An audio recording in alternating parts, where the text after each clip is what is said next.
Қайырлы күн достар, бүгін мен сіздерге өте дәмді болып шығатын бар жоқ екі ғана заттан тұратын турецкий лимонадты қалай дайындау керек екенін бөлісетін боламын. Ол үшін бізге ең алдымен апельсинімізді жуып тазалап, дәл видеодағыдай ұсақтап турап шығамыз. Тураған кезде дәл осылай қабығымен бірге турайсыздар.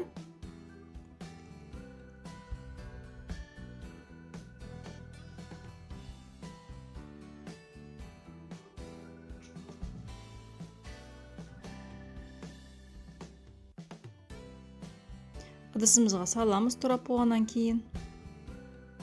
кейіннен лимонымызды алып дәл солай ұсақтап турап шығамыз.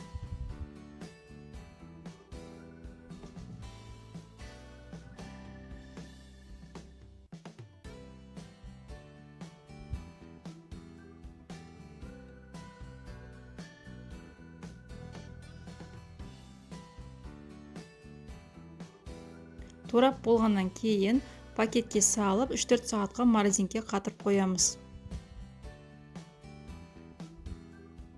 Кейіннен морозилкадан уақытымыз өткеннен кейін шығарып, жартысын блендерге салып, қалауымызша үстіне қантымызды салып, жақсылап тұрып блендермен еземіз.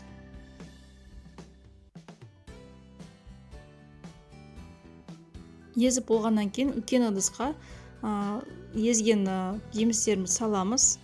Кейіннен екінші бөлігін салып, тағы да қантымызды салып, блендермен езіп боламыз.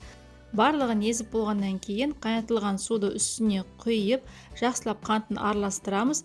Кейіннен басқа ыдысқа мятамызды салып, сүзгіш арқылы сүзіп аламыз. Өте дәмді болып шығады. Бар жоғы 1 штук лимон мен 1 штук апельсиннен 2,5 литр сусын шығады. Сіздерге дайындап көруге кеңес беремін. Астарыңыз дәмді болсын.